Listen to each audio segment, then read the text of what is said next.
Karena di touring kemarin banyak banget yang nanya, Bang, waktu pas lu touring kemarin pakai intercom apa sih? Kali ini gue mau bahas satu intercom yang baru aja launching dan mungkin kalian udah tahu kalau kemarin ini intercom ini kita pakai touring dari Bali ke Lombok.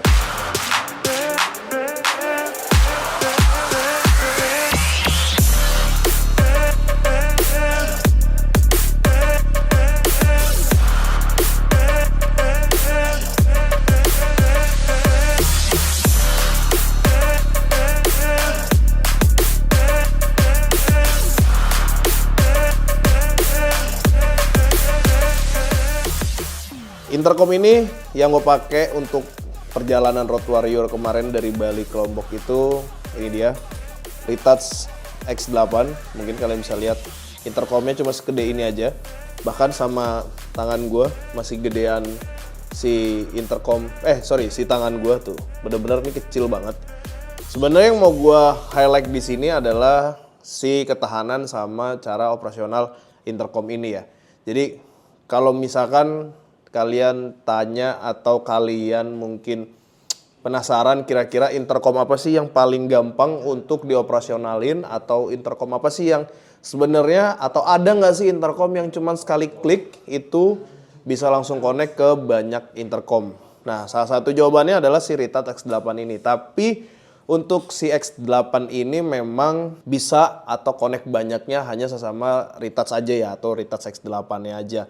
Nih, jadi dia bisa group call ataupun group call atau intercom party itu cuman sesama si X8 ini aja ya. Buat cara operasionalnya sebenarnya ya pada umumnya kalau misalkan kalian pencet dua tombol gede dan kecil ini kalian harus pencet dan ini kalian nyalain. Nah, salah satu indikasinya adalah ada LED biru di sini yang menandakan kalau intercom ini sudah nyala atau sudah bisa dipakai.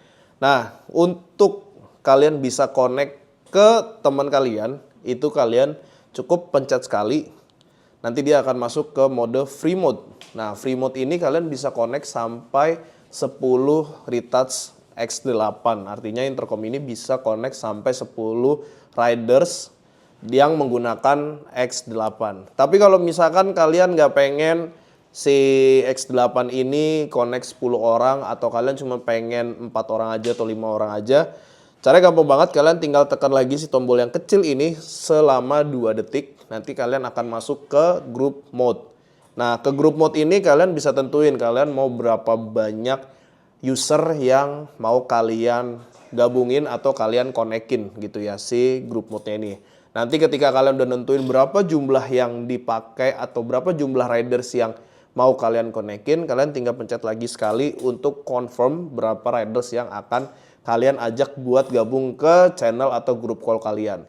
Nah, ketika kalian masuk ke grup call atau grup mode itu, selain dari riders yang connect, kalian nggak bisa ngajak lagi, kecuali kalau kalian ngebuka lagi si grup mode-nya untuk nambah personil atau nambah orang, itu baru bisa ya. Cuman kalau misalkan kalian udah confirm itu 4 riders atau 5 riders, ya riders ke-6, 7, 8, sampai 10 itu nggak bisa connect ke mode grup yang kalian. Kalau misalnya kalian tanya, kira-kira bisa connect ke yang mana Bang? Sampai detik ini gue belum konekin ke intercom-intercom lain. Kayak yang gue punya ada R8, ada Bolt, ada Spirit, itu juga gue belum konekin. Karena kemarin untuk touring Bali Lombok bareng tim Warrior atau teman-teman Road Warriors itu, kita pakainya X8 semua ya. Nah, kalau misalnya kalian tanya, ketahanannya kayak gimana? Untuk masalah ketahanan, sebenarnya ini ada satu momen di mana yang kita start dari Bali, itu kurang lebih jam 11 siang. Terus ngambil motor di DK2 Garage atau di DK2 Motoren itu sekitar jam 12, jam 1. Habis itu jam 2 setelah makan siang kita gas ke GWK. Ini buat gambaran ke kalian ya. Dari jam 2 gas ke GWK, kurang lebih setengah 4 kita sampai GWK dari DK2 Garage. Kemudian dari GWK kita lanjut ke Pelabuhan Padang Bay. Itu kurang lebih sekitar jam setengah 5-an.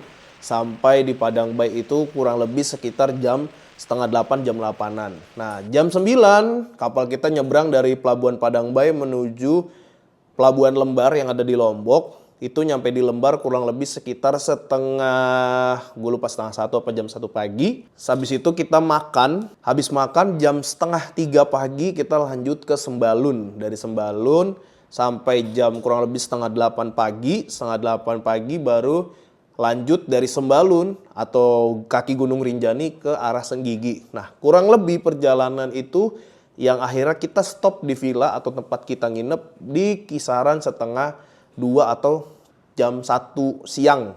Nah, jadi start dari kita mulai connect itu jam 12 atau jam 1 dan berhenti benar-benar kita nggak ada komunikasi, nggak ada riding lagi itu jam 1 siang lagi di besokannya. Kurang lebih sekitar 24 jam intercom ini standby. Jadi kalau ditanya seberapa kuat dia bisa ngobrol atau bisa buat komunikasi setelah kita pakai kurang lebih 24 jam, baterai yang tersisa itu sekitar 15-20%. Artinya kalau misalkan kalian cari intercom yang bisa awet buat ngobrol ramean, mungkin kalian bisa lirik si X8 ini. Walaupun kecil ternyata baterainya cukup awet ya. Dan memang beberapa momen intercom ini kita nggak pakai itu tiba-tiba dia masuk ke mode standby atau mungkin kalau di laptop atau komputer tuh kayak semacam mode sleep lah ya. Nah, di mode sleep ini kita tinggal pencet sekali lagi di bagian depan, dia udah bisa connect lagi ke grup.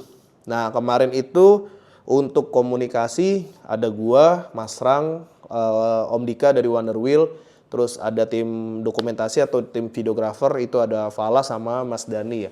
Nah, kita connect berlima. Sebetulnya secara connecting intercom ini tuh nggak yang bermasalah banget, tapi secara kualitas aja. Nah, ini yang sebetulnya masih jadi pertanyaan gua.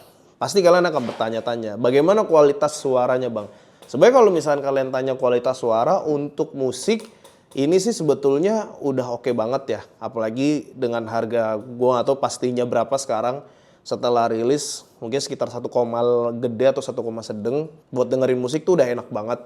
Nah, cuman beberapa momen ketika gua ketemu di daerah yang mungkin kalau kalian tahu daerah bypass atau jalan bypass yang menuju ke sirkuit Mandalika atau beberapa daerah di Lombok yang emang masih kanan kirinya bisa dibilang area luas atau area lapang gede. Nah, si suaranya ini atau si connectingnya ini kadang-kadang tuh kresek-kresek atau bahkan nggak kedengeran jelas ya suaranya kalau menurut gua kemarin.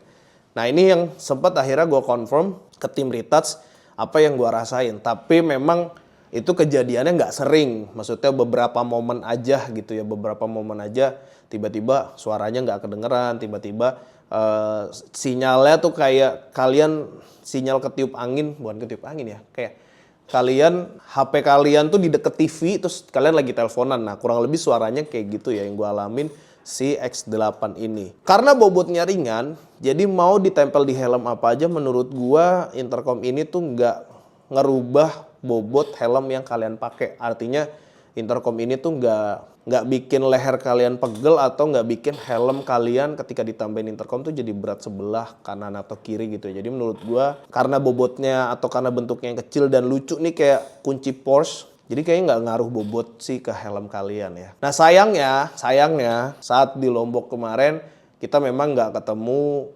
hujan ya. Jadi intercom ini tuh kita belum sempet tes apakah dia bisa kena hujan. Tapi kalau sebelum berangkat gua tanya sama tim retouch itu kalau intercom ini sudah tahan air. Jadi udah IP67 kalau nggak salah. Jadi benar-benar kalian hujan-hujanan tuh harusnya aman banget ya.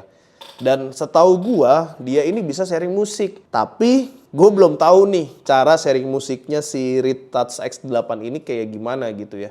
Jadi kayak harus gue cari-cari lagi. Nah, uniknya dari intercom ini adalah kan memang dia bisa sharing musik ya. Ketika kalian udah gabung ke group call ataupun kalian sudah mode free mode, intercom ini kalian tetap bisa pakai untuk dengerin musik. Caranya gimana? Ketika kalian udah ke free mode atau ke group call, kalian cukup tekan si tombol yang gede ini nih yang belakang ini. Nah, tombol ini nih kalian tekan, dia nanti akan masuk ke mode Bluetooth. Nah, mode Bluetooth ini kalian nggak ngeputus atau nge-reconnect atau nge-disconnect intercom kalian ketika lagi ngobrol. Jadi intercom ini bisa sambil dengerin musik, tapi juga bisa sambil ngobrol bareng teman-teman kalian. Ini beberapa momen gua, Fala, sama Mas Rang, Om Dika itu berapa kali kita cobain, ya memang bisa, tapi ketika kalian ngobrol dengan teman-teman kalian di free mode atau di group call, terus kalian dengerin musik, resikonya adalah kalau misalkan kalian dengerin musik ada yang ngomong, pasti musik kalian suaranya akan mengecil gitu ya. Jadi nggak bisa barengan, dan itu menurut gue bagus banget. Dan selain buat dengerin musik, ini juga bisa buat sekalian Google Maps. Jadi kalau misalkan kalian mau ngobrol, terus kalian juga pengen nge-maps, atau kalian sebagai RC kalian pengen nge-maps, ini juga bisa banget, dan suaranya menurut gue cukup untuk kedengeran di helm, mau half face ataupun full face. Dan uniknya, intercom ini tuh dia terdapat 2 mic. Jadi kalian udah dapat buat mic yang full face, dan juga kalian bisa dapat mic yang open face-nya atau half face-nya. Nah, kalau ditanya apakah worth it di angka segini, sebetulnya kalau misalkan ditanya worth it atau enggak, kebanyakan orang-orang sekarang itu beli intercom buat ngobrol ramean. Di harga dia yang bisa ngobrol ramean itu cuman di ITR10. Sedangkan yang benar-benar head to head-nya itu di Pektok Spirit, yang dimana dia cuma bisa ngobrol sama 2 orang. Tapi dia bisa nebeng sama teman-teman yang punya Pektok yang lain yang emang bisa mesh intercom. Kalau ditanya bisa connect ke yang kemana? Jawabannya gue belum ngetes sama sekali. Tapi kalau misalkan kalian punya EJS, punya Maxto, punya R8, punya R10, punya Freecon yang memang kalian mau pinjemin ke gua dan buat gua tes apakah dia bisa connect ke intercom lain, kan boleh DM ke Instagram gua. Nanti ya gue izin akan pinjam unit kalian untuk buat tes si X8 ini bisa connect kemana aja sih sebetulnya si intercom ini. Nah, baik lagi kalau ditanya worth it apa enggak, yang gua rasain tadi selama touring dari Lombok atau dari balik Lombok itu seperti itu. Kalau misalkan kalian ngerasa nggak masalah, ya kalian ngerasa dengan apa yang gue sampaikan itu masih worth it aja, ya baik lagi keputusan ada di tangan kalian, karena yang pengen beli itu kan kalian. Nah, di sini gue hanya memberikan review gimana dan apa yang gue rasain ketika pakai si Retouch X8 ini buat touring kemarin dari Bali ke Lombok. Nah, paling gitu aja untuk review singkat si Retouch X8 ini. Kalau misalkan dari teman-teman gimana menurut kalian? Dan gue nggak tahu apakah barang ini udah ready di marketplace sekarang atau belum. Coba tulis di kolom komentar ya. Gitu aja dulu dari gue Bang Semi. Kita ketemu di review selanjutnya. See you next video. Bye-bye.